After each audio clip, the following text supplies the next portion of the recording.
What's up, humans? Welcome to a new episode of Shots from the Winchester podcast, brought to you by Greencastle Consulting, the nation's premier strategy execution firm.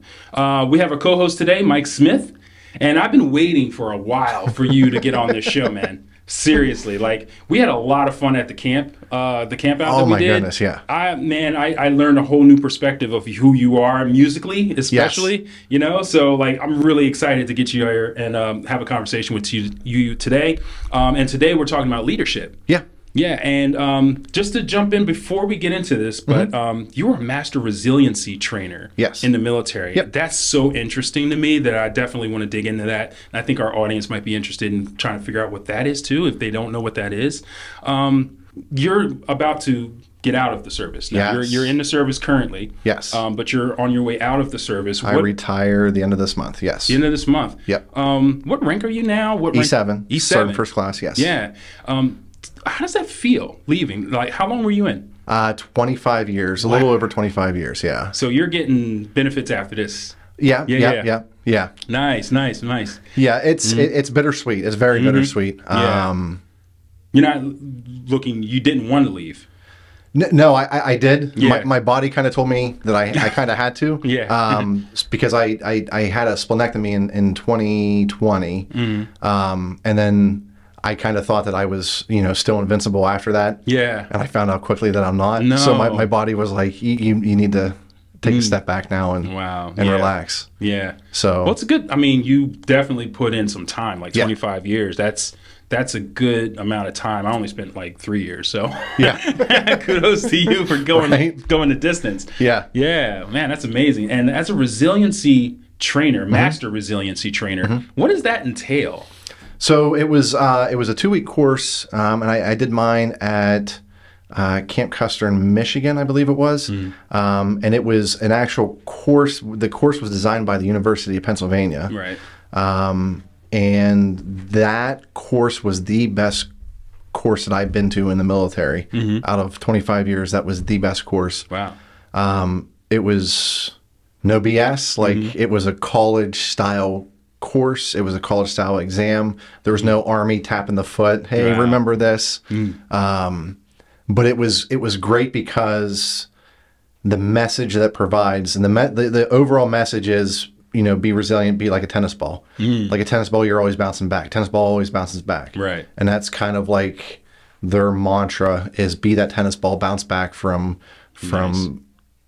any type of obstacle that you may face. Wow. And then being able to take that information and preach it back to the unit or other soldiers in ways that they can understand it and comprehend it and consume it and actually practice it. Wow. It was very fun. And it's something I like to do even to this day when I talk to people. Wow. Yeah. So what did you get from that, that you feel you've kind of adapted into your personality and your day-to-day? Perspective. Like that is my biggest thing now is perspective. Wow. And I always tell people, because we're kind of quick to judge things, we're kind of quick to judge everyone and everything, right? Yeah. So I have this saying, and a lot of people that I've worked with have heard it, but it's love it. Like whenever I hear people say, oh, I hate this, I just go, do you hate it? Like, hate's a very strong word. Love and hate are two of the strongest words in the English language. Right. And I try not to use them. So what I do is, like, I'll hear someone say that, and I'm like, do you hate it? Or maybe let's go down this road. So, like, putting things into perspective. Wow. And using, they call it like real-time resiliency. Yeah. Where you're not jumping to conclusions or not, overcoming with emotion for a certain thing. Yeah. You're just kind of taking a step back and actually thinking through like having a thought process over it. Wow. There's a lot I always talk about, especially in the cities, that there's a level of patience that people are lacking, you know, especially, and also an emotional instability. Yeah. Where they'll fly off the handle in a quick second. Yep. Like, just not even just 0 to 10, and something like this, I think, would be a really good perspective, Yeah. for people. If we could get people to just focus on thinking about those decisions that they're making in those moments, you know, and recognizing the consequences and the benefits of walking away. Right. You know? And it's like whenever you have that person who like flies off the handle at something, right? And they make you feel a certain way. Yeah. You kind of like jokingly say to them, like, who hurt you? Like, right? But you say that. Yeah. But you can also say it and say, what's wrong? Yeah. Like, instead of saying who hurt you, Right. you just say, dude, what's wrong? Right. Because there's something that's seriously, like if you're losing your mind over this little thing, Yeah. there's something bigger there, and we got to peel the onion back and find out what it is. Wow. Yeah. Yeah, that's intense. Now, leadership versus management. Okay, so like being a manager doesn't mean that you have leadership skills. Yep. You know, like a leader is something. Leadership is something that you learn, you get better at. Yep. You know, I feel like management is something like, oh, I have people that are under me now. Yep. You know, that doesn't mean as a manager that you're a good leader. You know, could you speak to that? Yeah, so I have this thing, and I've said it for the last few years, and I take it with me everywhere I go because I think it's the most relatable thing that I can think of when it comes to leadership. And I always tell people that, like, leaders mop the floors. And I say that because, and I even had, at one time, I had all of my NCOs, including myself, in my platoon, clean the armory. Not because I'm evil, not because I'm like any certain way, but it's important to me because I think something as simple as sweeping the floor is, and I joke around and I say it's a perishable skill. Yeah. Like if you forget how to sweep the floor, you forget how to sweep the floor. But it's not about sweeping the floor. It's about knowing your place and knowing where you came from and knowing what you're having other people do. Yeah. Like it grounds you, and it also makes sure that those people see you do that, so they know that you're not too far removed from them. It's also good because you're showing them, not just saying, you're just showing as well. So I feel like that's also a really good, strong leadership quality when you can be on the ground at the same time with them doing the things that you're telling them to do. Like they always say, you know, they say, do as I say, not as I do. Yeah. Right. But you should be doing those things too. You should be doing things that gives them the confidence that what you're telling them is, you're not just saying something, you're actually performing it as well. Yeah. And it's the little things too, right? Yeah. It's the little things that make a world of difference. Yeah. Just like going in there and sweeping up with them. You know, from time to time. You don't have to do it all the time, you know, but obviously as a leader, you're probably doing other things that are busy. But if you're out there and you're on the ground with your people, not only are you recognizing what's going on the ground, and you're not just disassociated by that, but they're also recognizing you're there with them. And I feel like that gives them something to like grab onto and believe in. Absolutely. It's that grounding rod. Yeah. And like I said, and it puts, I think it makes them feel like you're not so far removed, and the position that you're in is that much more attainable, right? Because you can look at people at a higher rank and go, I don't know if I'll ever, like, that'd be pretty cool to be at that rank, right? Yeah. You know what I mean? But like if you have that squad leader or that team leader or that platoon sergeant or that PL that's in it with you, then you kind of go, well, shit, I could probably do that. Yeah. Like that's attainable, right? Yeah. They're not so far removed. Like they put their shoes on the same way that I do. I've seen them do it. Right. That's good stuff. I mean, like, we talk a lot about leadership here. We talk a lot about management. We talk, you know, high level, and we have different guests on that talk about this too, to give more of a perspective like that, like you, for instance, you know. And as a leader, and you've been a leader for over 20 years at least, 25 years, something like that? About 20 years, yeah. Is there anything from your experience that you feel changed you in any way? Because one of the things that we also talk about here is bouncing back from failure. Yeah. You know, and like how failure actually helps you and informs you of being more successful in the future. Yeah. Being able to like grow from failure. Yeah. Yeah, so I mean, like there was a part when we got back from Iraq, there was a part of my life that I was in a very dark place.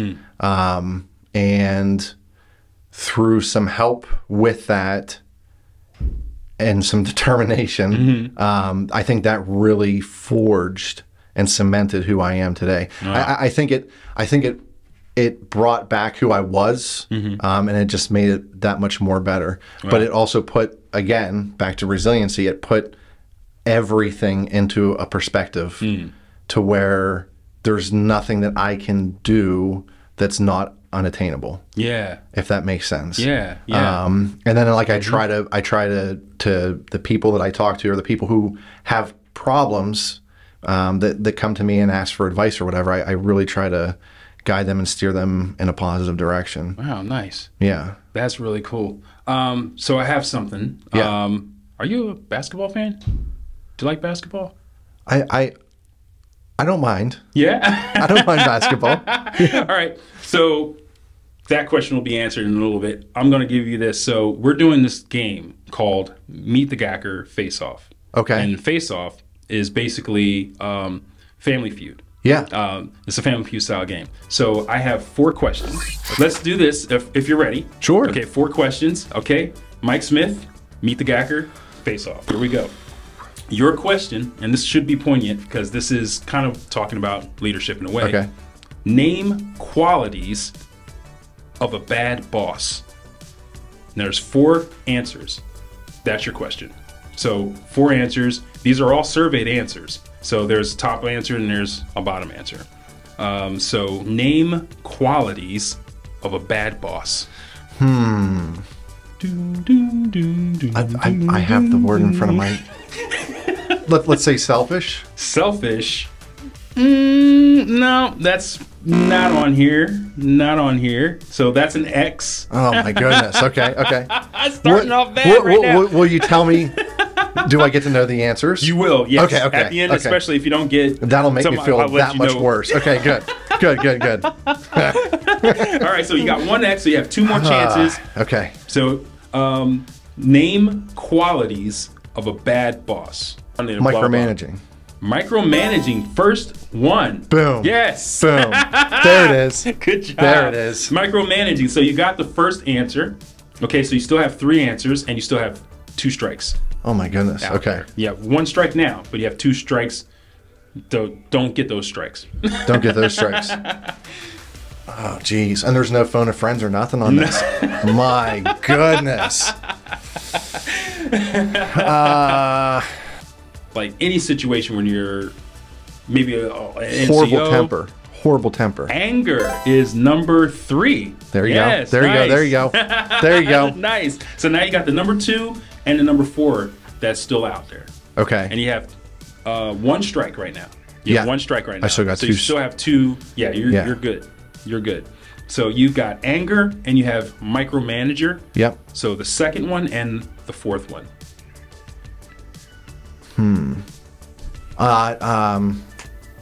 Not sympathetic. Like doesn't. Not sympathetic or empathetic. They don't care. That'll be a. No. No, it's not there. It's not there.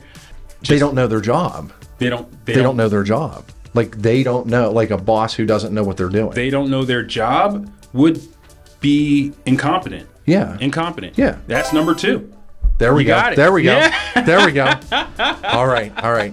So the last one is the bottom. Oh my goodness. The bottom one is the lowest rated surveyed answer. Okay, so we got temper. We got micromanaging. We got micromanaging. We got incompetent. We have anger, and then the last one with 1 strike. This is pressure. Oh my God. Yeah, this is pressure, man. This is horrible. This is horrible.